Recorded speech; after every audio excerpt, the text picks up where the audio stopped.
Where are they coming from? What is it? Are these aliens? Are they among us?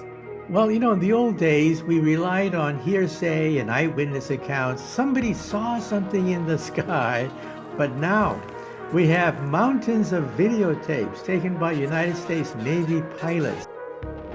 This is a gold mine of data. We now realize that they traveled between Mach 3 and Mach 20, up to 20 times the speed of sound. The g-forces they experience when they zigzag is several hundred times the force of gravity on the planet Earth. They can descend 80,000 feet within a matter of just a few seconds, and apparently they can even dive underwater. Hi guys, thank you all so much for joining me back here again on the 401 Files. It's an absolute pleasure, as I always say, to be able to bring out so many like-minded people with me and share these experiences throughout the content. Now, if you are new here on the channel and you're wondering what the hell this is all about, my name is Ben and I'm based here in the UK. I get out to explore and investigate some of these locations that we refer to as hotspots. Hotspots for things like UFOs, alien abductions, cryptids like the UK wildman, and even the paranormal. Now, if this is your cup of tea, you think this is right up your street and you are interested in seeing more content, then I highly recommend you stick around and subscribe to the channel. But please, before you forget, click the bell icon so you don't miss any future content moving forward. You guys kick back, relax, and enjoy.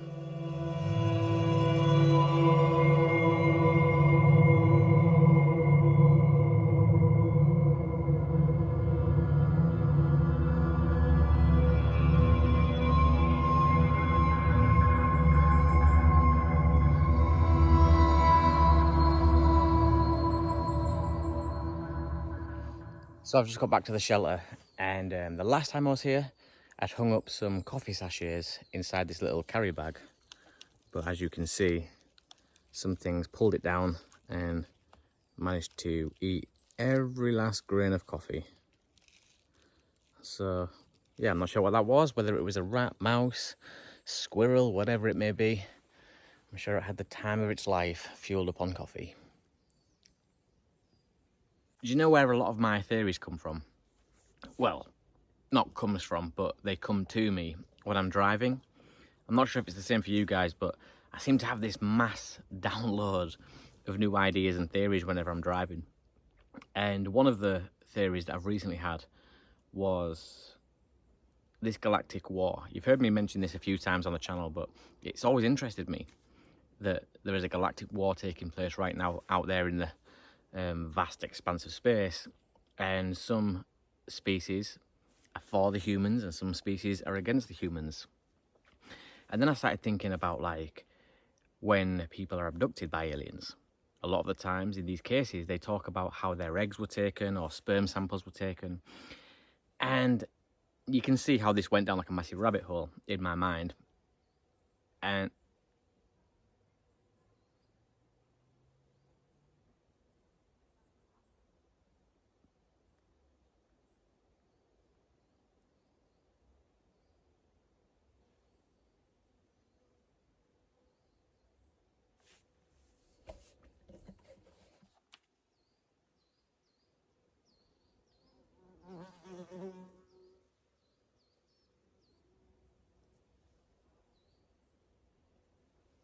that was definitely people talking, right?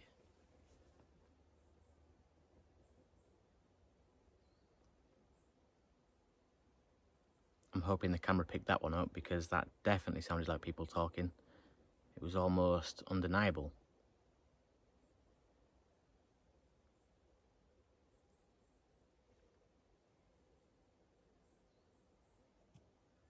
Lily heard it as well, so it wasn't just me imagining things. Lily can still hear it.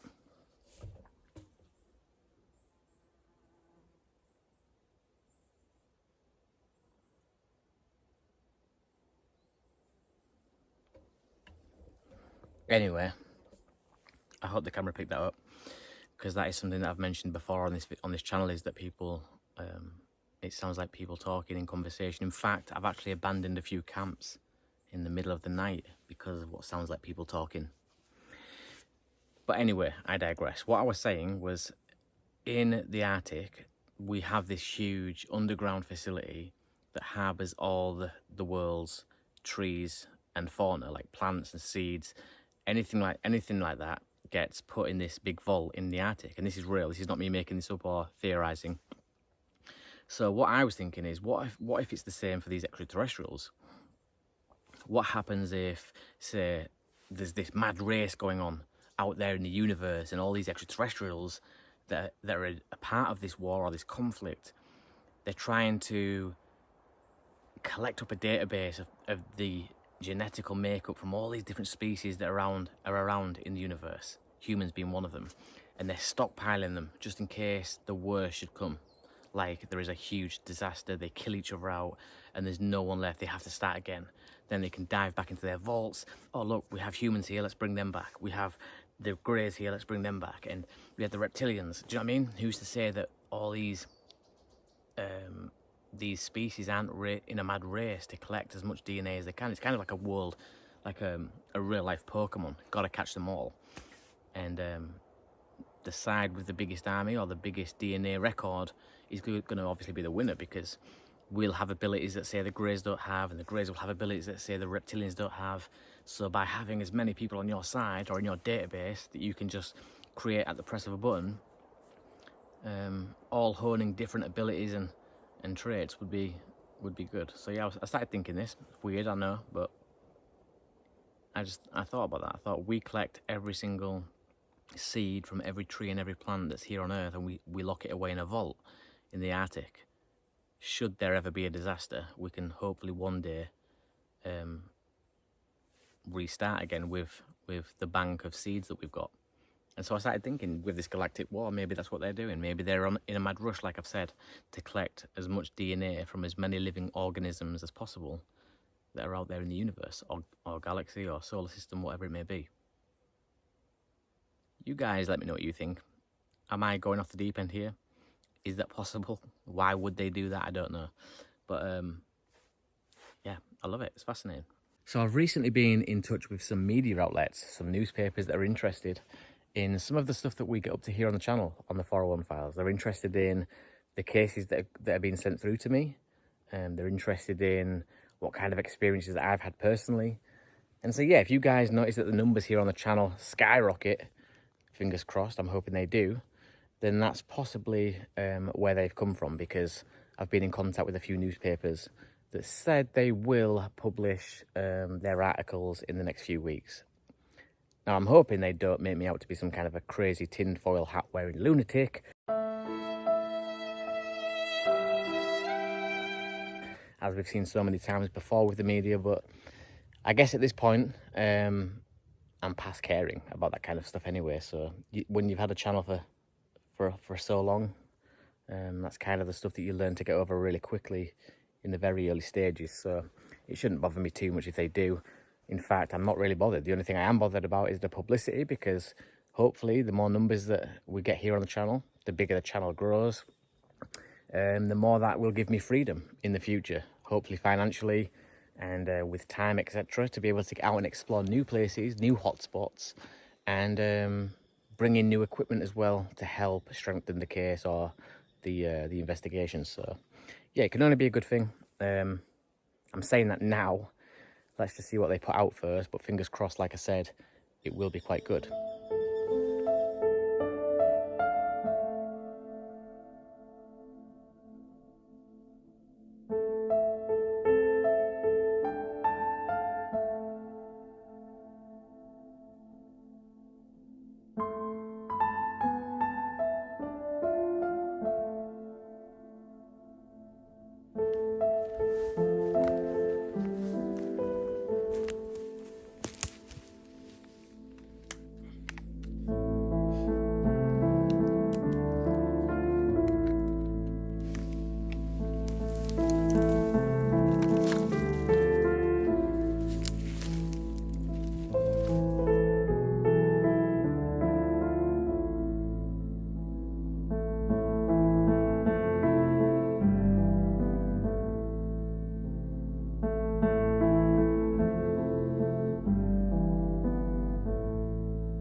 So I've been walking now for about 10 minutes, which doesn't seem long at all, to be honest, but when you're pushing through really dense wooded areas and you're getting smacked in the face by branches, you're stepping over fallen trees, twisting your ankles in divots, yeah, it's a hard slog. So this isn't like I'm walking through a clear cut in the forest. This is really pushing into new undiscovered territory in terms of where we've been staying back at camp. So yeah, I'm really excited because this is when the best discoveries are made. Like sometimes it could be something silly, like you didn't know a path was there or a road led through this way.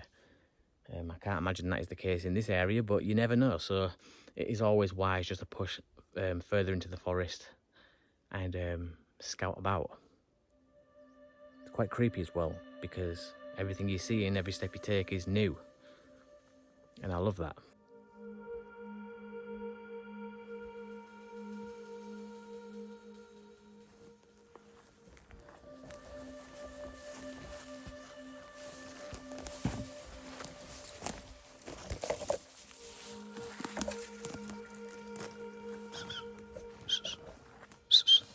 So as I'm walking through the forest, it's kind of just opened out now into this bizarre clearing. I can't really ID what these trees are, to be honest, right now, but they're all like something from a horror film. Real bendy and eerie looking. But one thing that I have thought about since stepping into this clearing is how good this would be of a location to build the tree stand, because off in this direction, you guys can't see it right now, but I'll flip the camera in 1 second and let you have a look. I'll zoom right out and show you how far we can see in all directions. So this would be perfect for anything cutting through this forest here, trying to make its way across the open ground to said forest in the distance. This would be perfect for a tree stand and to spot things like that taking place, if it is taking place at all. But yeah, the fact that we've got this open field of view and we can see right off into the distance for as far as the eye can see, would make a perfect location. In fact, I'm going to mark this location right here, right now, and then when I've got the tools and stuff, I will come back and start building the tree stand, if I can just find the correct formation of trees that will allow me to do that. If I get that, if I get those trees, the alignment of trees right, then this will be awesome. And the starry nights out here as well will be insane. There is no light pollution out here whatsoever.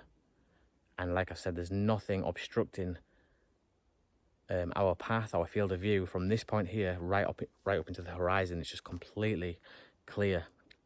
And you will see why we call it the moors, because it's just moorland for as far and as far as you can imagine.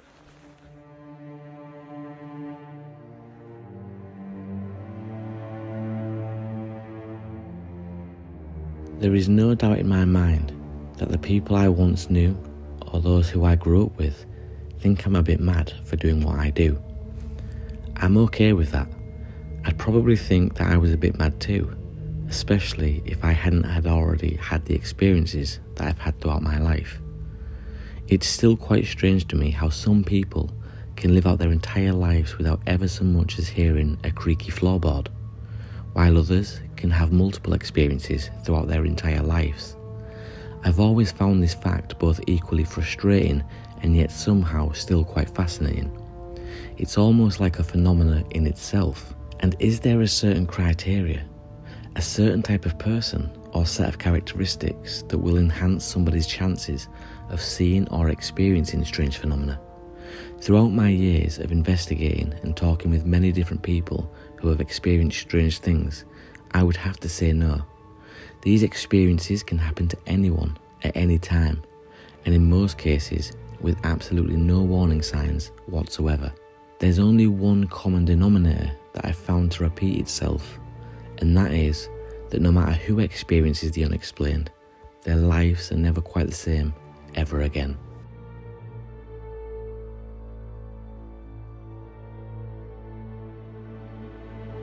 Lily, come.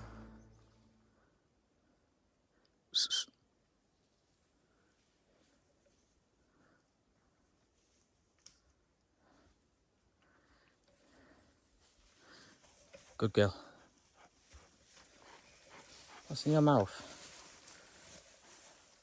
Leave? Leave? Leave. Leave.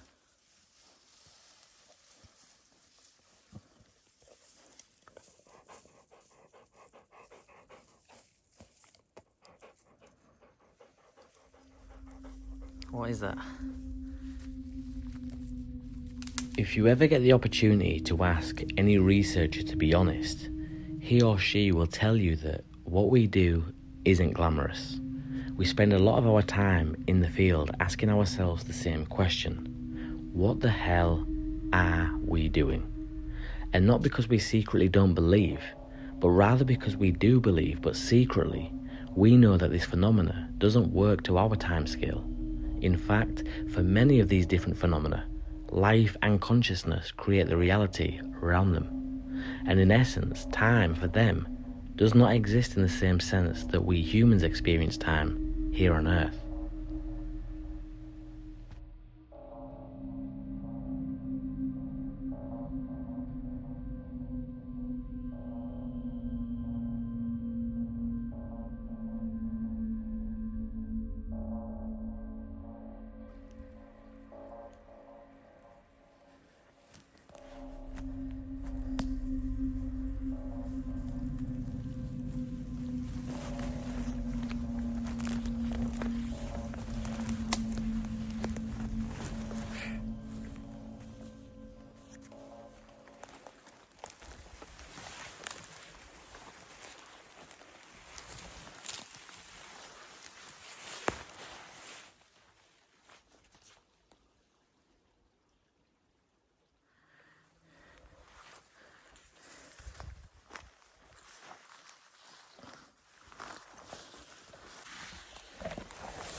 It's just another plane going over. There's been a lot of plane activity over this last week. Very strange as well. Like, I was on the sofa in my house the other day and I was just chilling out and I almost bolted off the sofa like a cat that had been electrocuted and went through the roof because 3 fighter planes went over very low. The whole house shook. The mirror on the wall was moving and yeah, just scared the life out of me. But I wasn't the only one that was reporting strange plane activity or an increase in plane activity, because a lot of people, a lot of you guys took to Facebook as well and wrote statuses about it, especially here on the East Coast.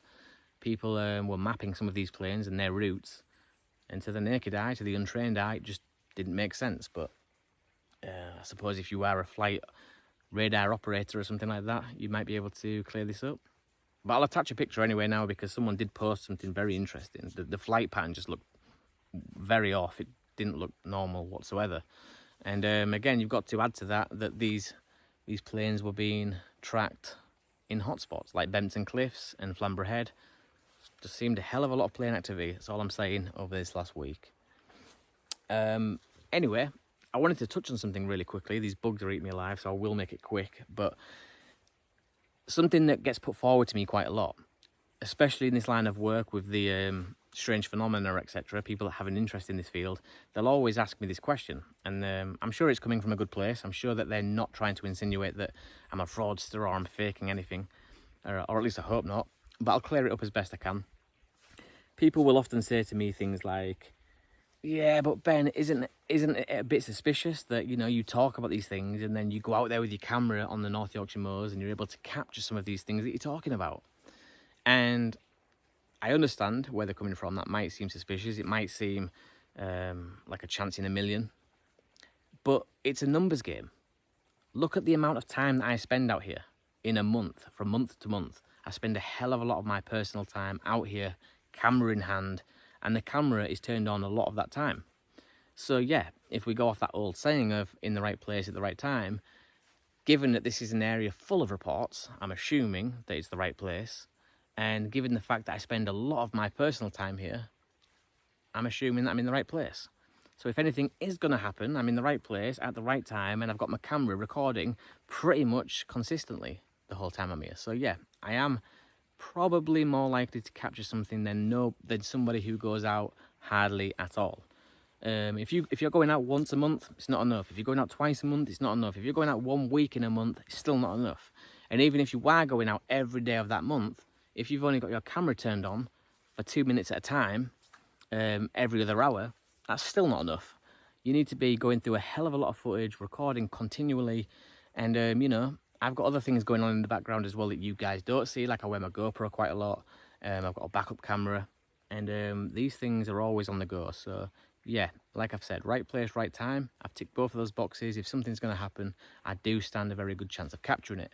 It's not to say that I'm favourable to this phenomena. It's not to say that I'm magical or special in any kind of way. It's just, as I've already stated, a numbers game. Get yourself out, get yourself filming a hell of a lot, and I'm sure that you will, when you look back at the footage, see things that, you know, you probably would have missed had you not been out.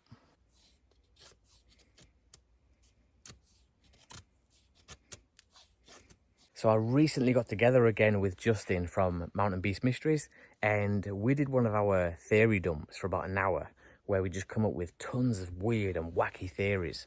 Not all of them we believe. Some of them are really out there, and that's the beautiful thing about a theory dump, is that you're just speculating, you're just hypothesizing, dragging each other down different rabbit holes and seeing what comes out of it at the end. And that's what I really like about getting together with Justin for our chats, is that, you know, in any other circumstance, in any other scenario, or around any other kind of company, we'd maybe be hesitant to answer some of the questions that we throw at each other. But, you know, me and Justin have known each other for quite a while now, and yeah, we feel comfortable enough now to back each other into a corner, ask those awkward questions, and you guys will really enjoy it. In fact, I know you do, because you're always asking for me and Justin to get back together since the previous ones that we've done. And yeah, I'm sure that you guys will really enjoy the new one. Lots of interesting things did come out of it, and we're looking to do more of them in the future as well, which is a really good thing. So yeah, theory dumps between me and Justin, where we just get together, we chat shit, and we say the most, like, bizarre, or we make up the most bizarre scenarios